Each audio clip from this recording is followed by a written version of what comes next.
Le livre d'Enoch, le manuscrit interdit qui révèle la vraie histoire des humains et des étoiles. Texte de Stéphane Thomas Berbudo. Il existe un texte dont l'ombre plane encore aujourd'hui sur toute l'histoire biblique et sur l'humanité, le livre d'Enoch. Un manuscrit ancien, écarté volontairement des écritures dites canoniques, parce qu'il contient la clé de compréhension de ce que nous sommes vraiment, de notre origine et du jeu de la matrice. Qui était Enoch ? Enoch est présenté comme le 7e patriarche après Adam. Mais ce qui est occulté, c'est qu'il n'était pas seulement un homme juste, il était un contacté direct des êtres stellaires. Dans les archives akashiques, Enoch est un passeur de dimensions. Il a reçu des connaissances avancées sur la structure des cieux, les plans de réalité, les dimensions, sur le fonctionnement des étoiles et des cycles cosmiques, sur la généalogie des anges déchus, les veilleurs, watchers, sur la véritable origine de l'ADN humain, issu de mélanges interdits entre races stellaires et lignées terrestres. Il fut emmené vivant dans un vaisseau, ce que la Bible réduit en disant « Dieu l'a enlevé », pour devenir un scribe cosmique. Son rôle était de transmettre les secrets des cieux aux humains. Pourquoi son livre a-t-il été interdit ? Parce qu'il décrit, premièrement, les anges déchus, les veilleurs, des êtres stellaires venus enseigner aux humains les arts avancés, métallurgie, astronomie, magie génétique, mais qui, en se mêlant aux femmes humaines, ont donné naissance aux Néphilim, des géants hybrides que l'élite religieuse voulait effacer de l'histoire. Deuxièmement, la corruption génétique. Le livre explique comment l'ADN humain a été manipulé, mélangé avec celui d'autres races, donnant une humanité coupée de sa source. Troisièmement, le jugement des veilleurs. Enoch décrit que ces entités ont été emprisonnées dans des dimensions parallèles liées à la Terre, ce que les religions ont transformé en enfer. Quatrièmement, la connaissance interdite. Il révèle que la matrice terrestre est sous contrôle d'êtres stellaires, que le ciel n'est pas un paradis spirituel, mais un réseau de mondes et de réalités. Le concile de Nicée et les autorités religieuses ont supprimé ce livre des écritures officielles, car il dévoilait la vérité sur les dieux.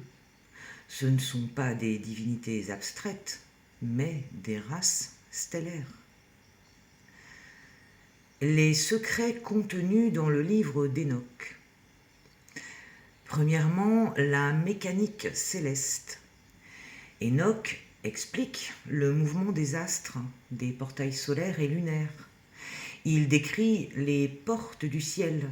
Ce sont en réalité des portails dimensionnels utilisés par les vaisseaux stellaires pour entrer et sortir de l'atmosphère terrestre. Deuxièmement, les Néphilim et l'ADN hybride. Les géants ne sont pas un mythe. Ce sont des hybrides nés des unions entre veilleurs et femmes humaines. Leur taille et leur force traduisent une génétique différente qui fut plus tard effacée par les cataclysmes, le déluge. Troisièmement, le déluge comme réinitialisation.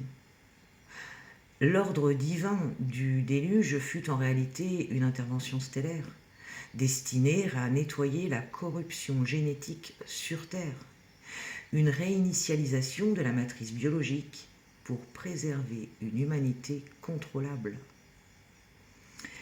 Quatrièmement, les 364 jours.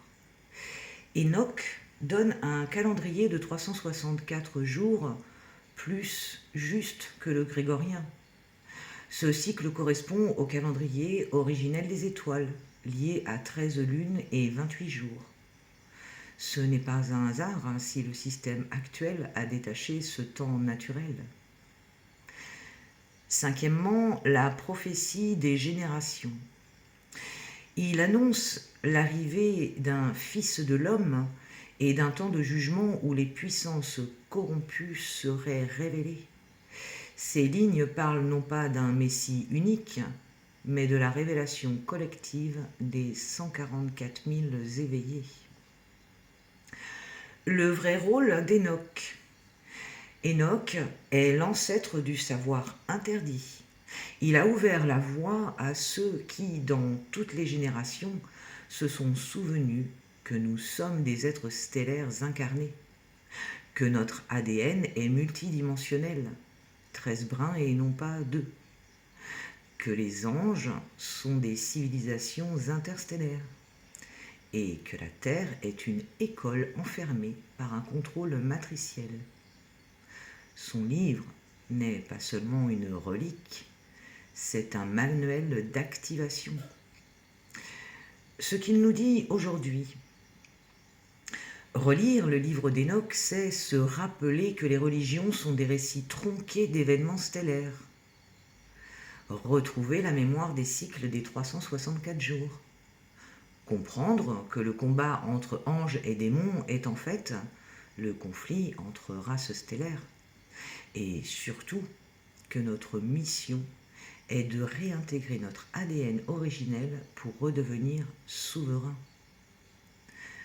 Le livre d'Hénoch n'est pas un texte ancien perdu, c'est un miroir qui nous tend la main aujourd'hui. Il dit que le temps viendra où les secrets seront de nouveau révélés. Et ce temps, c'est maintenant. Mantra d'Hénoch dit : je me souviens des cieux, je retrouve mes brins de lumière, je redeviens l'être originel que je suis.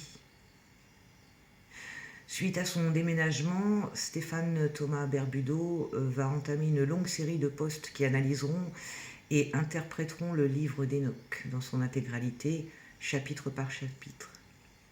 Chaque révélation sera explorée en profondeur pour en dégager le sens originel et la résonance de notre époque.